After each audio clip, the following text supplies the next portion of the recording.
Welcome to the Start Something Show. Join world-renowned experts, change agents, and everyday folks who have done the amazing. All here to help you start something incredible. Now it's time to step out, live your perfect day, and create a legacy with your host, Tina Dietz.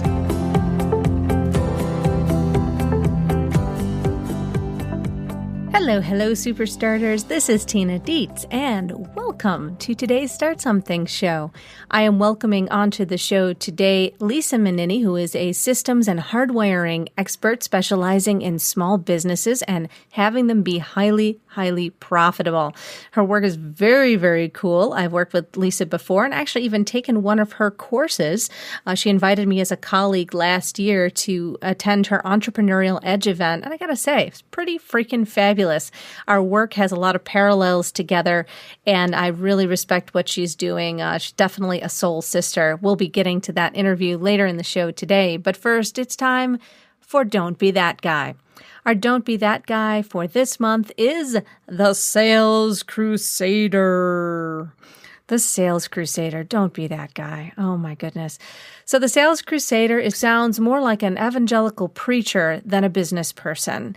They want to tell you all about the way. They want to give you the truth. And they have a running sales page about 15 scrolls long to tell you every single reason exactly why that is the truth and the way and the why of why you should purchase their product, and it's going to be the be-all, the end-all, the end game, the only thing you need to have a profitable and wonderful life and business, and it goes on and on and on and on. So let's get real, folks. There is no magic bullet. There are lots of fantastic tools out there, but there is no one be-all, end-all system or program that is going to save your life and be your white horse that you're going to ride off into the sunset on. That you are going to ride your own white horse. You are going to be your own knight, your own savior, and you are going to find what works for you. You don't need a sales crusader to somehow pick you up and lift you into the light. It doesn't work that way. So avoid the sales crusader, and for goodness sakes, don't be that guy. You can submit a Don't Be That Guy of your own on the StartSomethingShow.com and the Contact Us page. And please, we'd love to hear your stories about Don't Be That Guy. And you can also hashtag Not That Guy on Twitter. Today on the Start Something show, I'm happy to welcome Lisa Mininni. And Lisa is on a mission to change how we think about growing a small business. She is a best-selling author of the book Me, Myself, and Why, The Secrets to Navigating Change. And she is a sought-out expert known in more than 11 countries for her work as a hardwiring and systems expert. Lisa is also the founder of the Accelerate Success Institute for Entrepreneurial and Leadership Development. And of course, you can connect with Lisa and her work more at accelerateassociates.com. Lisa, thank you for starting something with me today. Oh, it's great to be here. Thank you, Tina. Yeah, absolutely. Well, we're going to go ahead and dive right in with my first and favorite question, which is, when did you decide to change your life and start something? So let's see, probably a lot of different times, but I think the most epic one, the most impactful one was when a tire iron went through my windshield. Oh. So for me, it was, I had enjoyed that successful career in corporate for 19 years or so, and driving down the freeway saying, gee, is starting a business and writing a book the right decision? And when I asked that question, all of a sudden something popped up from the freeway, headed straight at me. Closed my eyes, heard a big whooshing sound and dinging going around in my front seat to find a 4-foot, 5-pound semi-truck's tire iron in the front seat of my car. Oh, wow. Oh, my God. So then what happened? What changed for you? So, it was funny because I got off to the side of the road and I said, I got out to expect to look at the damage. And, it was then I realized just how lucky I was. There was a 6-inch gash in the steel hood of the car that the tire iron peeled open, actually changing the trajectory of that tire iron. And each police officer came on scene that day. They looked at me. They looked at the original trajectory of that tire iron. And they said, lady, you're on this earth for a reason. And, it was interesting moments earlier. I had been asking, gee, is starting a business and writing a book the right decision? And to have 3 police officers come on scene that day and all tell me that at different times of coming on scene, I think I needed to listen to that message. And I think we all get messages, but we just don't necessarily listen to them because, some people's heads are harder than others. You must have really needed that message. I think so. And, we try to resist change and we want to do what we want to do. And we don't sometimes want, because we can't necessarily see the results right away. And so we think, it's not working, whatever it is when you're starting something. And so we figure, it's not working, but, it's just, or maybe everything's breaking down. It's just before that big breakthrough, you're going to have big breakdowns. And that's just the sign that, hey, this is going to work.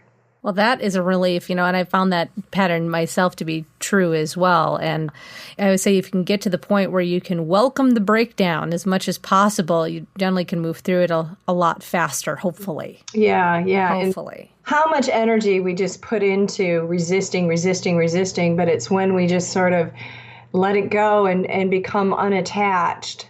Not detached, but just unattached and said, okay, well, this is not going to quite look like I wanted it to look like, but usually it's something better. Yeah, exactly. Well, now you are an expert in systems for businesses, small businesses, and also in hardwiring. Now, how do these two things kind of fit together and in the work that you do?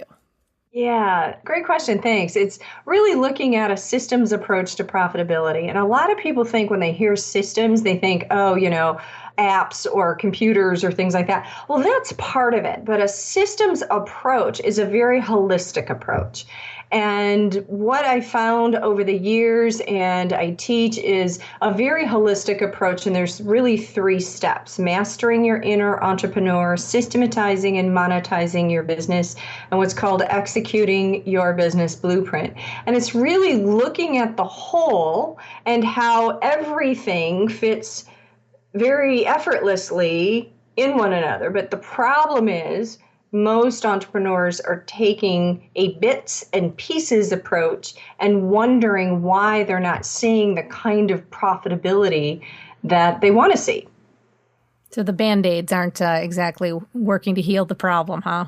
Exactly. Yeah. It's, I gotta do a lot of social media and I gotta learn that. And so they end up diverting their energy in a lot of different places without stepping back and taking a look at the whole and then aligning the work with who they innately are. And that's really important. Totally. And now where does the hardwiring come into play? And you mean mental hardwiring, right? Yeah, your hardwiring is part of your biology. You're actually born with it. It emerges about 1.5 to 2 years old, and it stays with you your entire lifetime. And a lot of people have learned about behaviors and personality. What I'm referring to, though, is a very distinct piece of your biology.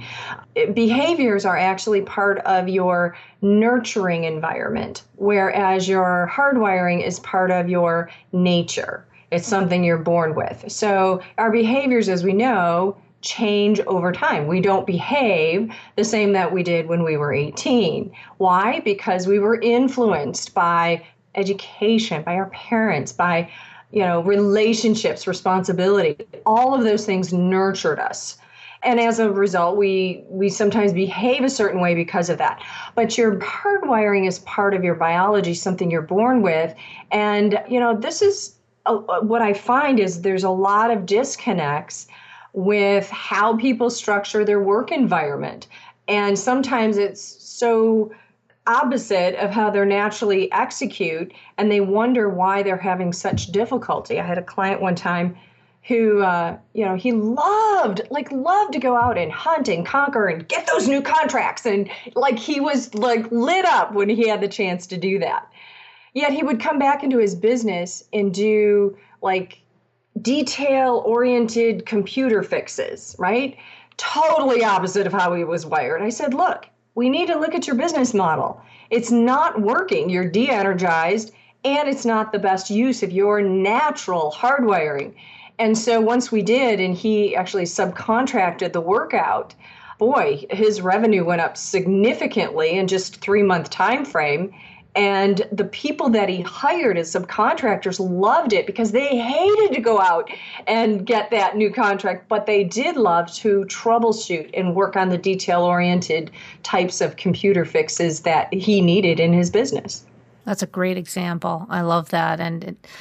I want to come back around to the hardwiring because I think, everyone listening knows that I love me some neuroscience. And it comes up a lot. And I love talking about it. I love showing people how to use it. And this is just right in that wheelhouse. So let's come back around that. I want to back up a little bit and talk a little bit more about your journey, though. And, we often on the show here are normalizing the experience of the entrepreneurial and change roller coaster that we all go through. So would you share a moment or a time when you were growing your business that was like an epic fail or a setback or a what the hell kind of moment that you had to deal with, and how did you deal with it? Great. Oh, this is a great question. Yeah. And it would take me back. I've been in business for about 13 years now, but it would take me back to the first 2 years of my business, trying to grow it. I just felt like, why isn't this moving as fast as I, want it to, need it to? I'm good at what I do. But the reality was this, as I look back on it, first of all, I needed to develop. And the more that I invested in my own personal development, the more that my business flourished over the years. But it was really something I had to learn early on because we all have blind spots. And we don't realize those blind spots until we really invest in ourselves. And the more I invested myself, the greater return that I had. The problem that initially for me was I needed to make a decision. How many times have we all sat on the fence? And I was sitting on the fence because I had enjoyed such a great time in the corporate world. That's all I knew. You go to college, you get a degree, you get a job. So I worked for somebody else all my career. And then suddenly I'm in the height of my career and they dismantled the division that I worked in. So I had to lay people off, including myself. And then I'm starting this business. Well, I'd never been in sales before, never ran a business before. And here I'm suddenly thrust into that. So the first thing I go to is what I always knew. And so I was going into more of a consultant role in organizational change and development. But at the time, I was epically failing at it, or at least I felt like that. And I really had to understand what I brought to the table, what my natural talents were. And it was really the reason I also wrote the book, because it took me a while to write that book, about 5 years. And I started writing that book because what I was struggling with was practical solutions for navigating the change that I was going into. Like, what are all the tools that work for me? And so I just put them in a book. And but the decision was, I kept going back to what I knew in the corporate world and trying to go after, get that kind of business. And it wasn't working. Well, it wasn't working because I, number one, put out a shingle about having my business, yet I wasn't really clear what that looked like. And number two, I kept going for interviews for a while, still putting out a shingle, but not really truly made the decision that this is what I was going to do. So I hung on to to what I had done before far too long, when all I needed to do was make a decision. And after I made that decision and said, I'm just going to do my business, I'm going to put my heart and soul into this business, it was then that things really shifted. And it was actually shortly after that tire iron story. Oh, very good. So putting both feet into your business, or actually submerging your whole body into it, as it were, and really made the biggest difference in you shifting into higher gear. And also sounds like that, part of this identity process that you went through, both internally and externally, coming from more of a corporate background, you had to actually figure out like you said, what you brought to the table. So what are some of the key things that you learned that you bring to the table that you're now known for? Yeah, and it really was looking at my entire life timeline. And I put this exercise too in my book, and really looking at the major events in my life. And like for me, it was surviving lymphatic cancer and, promotions, and really taking stock in what that looked like. And what I realized is that I intuitively coach people through a process, and I intuitively see I look at disparate ideas and I connect them. And people are like, how did you ever look to do that? And it's just something that I naturally do. And I've always done throughout my entire career, but I didn't really realize that until I start taking an inventory of what those natural talents, things were effortless for me. And those are the same things that people will hire you for. But you've really got to get connected to what those are. And that's what I ended up doing and showing people how to do for themselves. Yeah, because, what we often think is just kind of water to the fish is actually where our brilliance lies, isn't it? Yeah, beautifully said. Yes, absolutely. Can't see the label of the jar we're in, right? Oh, I love that. Yeah, that's a quote from artist Hugh MacLeod, who I love very much. He has this beautiful print of this drawing of this jar with that on it, and I think, you know what? I need to just order that and put that in my office, just right there, right in front of me. That's great. I've never heard cool. that. That is cool. One of my favorite quotes. Now, on the flip side of things, you had this journey. You actually held every year you have an event for your Entrepreneurial Edge system. And this last year you had it in Hawaii, you've done all these things in all these different countries. When was kind of a moment where you thought to yourself, kind of a moment of brilliance, and you thought to yourself, this is it. I've arrived, and I know, and I know who I am and what direction I'm going in. Do you have a kind of a defining moment like that? I'm sitting on Waikiki Beach with a Mai Tai in my hand. Yes. And realizing, wow, I created this. And, it was just in passing. One of my clients in passing said, oh, I'll see you in Hawaii. And I was like, Hawaii? This is before we even planned to go to Hawaii and have the event there. Having the Wake Up Profitable there. And I said, what do you mean? He goes, I don't know. I just thought of it. And it just planted a seed. And I thought, well, why not? And then we used the tools that I teach. And I'm like, well, why not? And so, it's really interesting, the lives that were changed in doing that event. And people came up to me and said, it took a lot for me to be here, but this really opened stuff up for me. And even people said just getting here created these openings. So that really warms my heart. I mean, I'm just so overwhelmed by what it created for other people. And as part of the event, we also raised money for a nonprofit organization. And it was really important to me to raise money for a nonprofit that's based in Hawaii, because I believe in giving back to the community and giving back to the Hawaiian community. So we did, which was Kukoa Care Foundation, that provides home care services to veterans in the Hawaiian community. And so it was just very rewarding to be able to give back in that way too. That's beautiful. What was the name of that organization again? It's Kukoa Care, KOKUA Care Foundation. We will make sure that link back, along with all of your other URLs that you've talked about today, are on the show notes at thestartsomethingshow.com. So super starters, don't worry about grabbing a pencil. You can find it on the website. That's awesome. I'm so glad that you combined that. And what a beautiful moment to be sitting there on the beach like that. And have that thought that it all came together. And, just as, coach to coach, I'm just thinking to myself, wow, all it took for you to pick up that note about moving forward and doing something this time was someone saying something about Hawaii in passing. Mm-hmm. That's a long, far cry from needing a tire iron to get your attention. So, to have that kind of sensitivity and flexibility in your thinking, you've obviously done a lot of work to get to that place on yourself. What are some of the habits and practices that you find that you've developed now over the years that really serve you? to be able to serve others?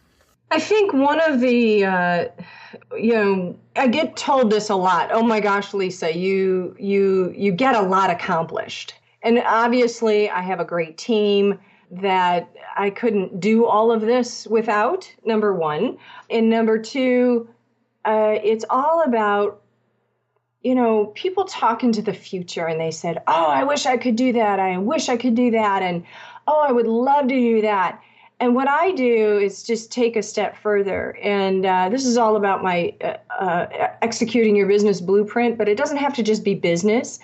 I share this with my clients all the time. Whatever you want in life, you want to lose weight, you want to live more healthy, whatever that is, create a plan around it and write it down and identify what the steps are and create the dates around it. That's all we did. When somebody said, see you in Hawaii, I said, okay, team, when is this possible? What's the possibility we're creating right now? All right, when is it going to be done? And so we identified a time in the future and then kept working the plan. But here's where people get stopped, Tina, is they get stopped. And I know you know this too, because this is what you teach. But no, I'm just sucking in everything you're saying with a great big smile on my face, soul sister. Yes. I know. And it's about creating a systematic way of achieving that and creating that into an existence system. And using something everybody has in their hand or near them right now, and that is their cell phone, that is their calendar, and put it in your calendar. Like if you want to live more life healthy, then there better be an appointment that you keep with yourself every morning or evening or whenever you exercise for an hour or half an hour or 10 minutes to do that exercise, and you keep that appointment with yourself. Well, it's no different from any other goal that you want to have. And start out with 10 minutes, and then you'd be surprised. In 10 minutes of a week, you're like, I can do 15, I can do 20. And before you know it, in 365 days, you'll be that much closer to a goal that you've just said, wouldn't it be nice if? So whatever you're doing today, is it getting you closer to your goal in 365 days from now? Nice. Yes. Break it down. Exactly. Because, so many times, I know you see this too, folks resist putting things in their calendar because they see the structure of it as a domineering force rather than like a guiding voice. Yeah. And it's like, well, you put it down in the calendar. You can change it, It's okay. It's okay. Or they feel, oh, I'm so constricted. I'm more of a free spirit. Really? Exactly. It's like the most artistic people that I know, the most deeply creative are the people who have the strongest practices. They have practices around their art. And I've been reading this book called The War of Art by Stephen Pressfield, who is the author who wrote The Legend of Bagger Vance. And it's all about your resistance and about the nature of resistance and overcoming it as an artist. And it applies just as much to business as it does anything else. It's like, it doesn't matter what you're doing. The point is that you do it, do the work, do the practice, keep going. And it refines itself as you go. It never is going to refine itself in your head. As we go. Yeah. So speaking of heads, I want to come back around to the hardwiring. And I wanted to see if you could give us some examples of hardwiring. Like, how are people hardwired? What would be kind of a category of that?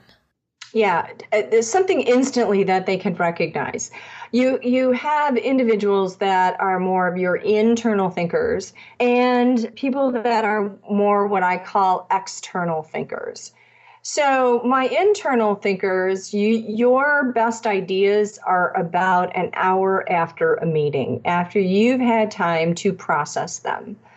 My external thinkers, you love face-to-face communication. You love to have fun. You get energized by that face-to-face communication. And, you say things like we, even though you mean just you. You talk in we and us, and you're very outgoing. Now, here's the thing between internal and external thinkers. When an external thinker who's doing their live streaming, they create ideas by talking about them. An internal thinker, though, creates ideas by thinking about them. So here you have an external thinker doing all the talking, and let's say they're talking to an internal thinker. Well, the internal thinker hasn't said one thing, and the external thinker walks away, says, "Great, thank you so much, that was really helpful." Yet the internal thinker didn't say one word. It is because the external thinker had a chance to verbalize their thoughts. However, here's where it can get sticky. If an internal thinker doesn't occasionally say, yep, I hear what you're saying, to the external thinker starts to repeat themselves until they receive a verbal response from the internal thinker. And that's all the internal thinker has to do is say, yep, I heard you. Now, why is this important? It's important because an external thinker, by their nature, develops ideas by talking about them. And part of the communication is they want to feel heard and acknowledged for what they're saying. So that's why it's really important if you're talking to an external thinker to make sure to acknowledge simply by saying, yep, I heard you. Not that you're agreeing with what they're saying, but you're giving them some verbal acknowledgement that you heard them. And this is really important in any communication, whether it's you're coaching someone, whether you're talking to somebody who's your prospect. It's really important to know how they process thought. So then taking that a step further, let's say I'll give an example from my own history. I was working with a team of educators who were all in the engineering field. Now, Lisa, you know me well enough to say, what kind of thinker am I? Yeah, external thinker. Yeah, all the way, baby. Totally, right? Now, I was working with a bunch of very technical, very academic. They happened to be all men. And the room was very quiet most of the time. And so I wasn't sure what was going on. It took a lot of energy to kind of pull out the information from them. But then I heard afterwards, the feedback I got kind of secondhand was how amazing the experience was for them. Yeah. Thank goodness. Yeah. So how, for someone who is entrepreneurial, and we can flip this around as well, how can someone who is out on the front of the room make sure that those internal thinkers, because an external thinker will tell you, but how do we make sure that the internal folks are getting value and actually moving through the process, whatever we're doing with them? Yeah, so an external thinker sometimes wants an instant conversation, whereas an internal thinker, especially if it's a new topic, if it's something people haven't thought about before, internal thinkers are certainly going to be introspective and really want to think about it. So it's going to be important how you facilitate that group. So even in a meeting, for example, you want to give them ample time to think about it. So you might have, after the event, an opportunity to have a follow-up call or a follow-up email or something where they can then respond if it requires an idea from them. And this is, the reason you want to do that is because you're going to get the most productivity that way, because they've had a chance to think through very carefully what you've said, and that's when you're going to get the greatest ideas. Another piece of this is before you facilitate the course. If you're facilitating a course and you have a lot of internal thinkers, you want to give them maybe a summary or an idea of what it is they're going to be learning so that, if there's anything they can read ahead of time, then that way during the session, they can come prepared because they've sort of had a chance to process the information ahead of time. Okay, great. Perfect. Now you're going to stick around and we're going to dive deeper into this hardwiring process and business systems and other juicy goodness with you in our backstage pass. Is that right? Yes.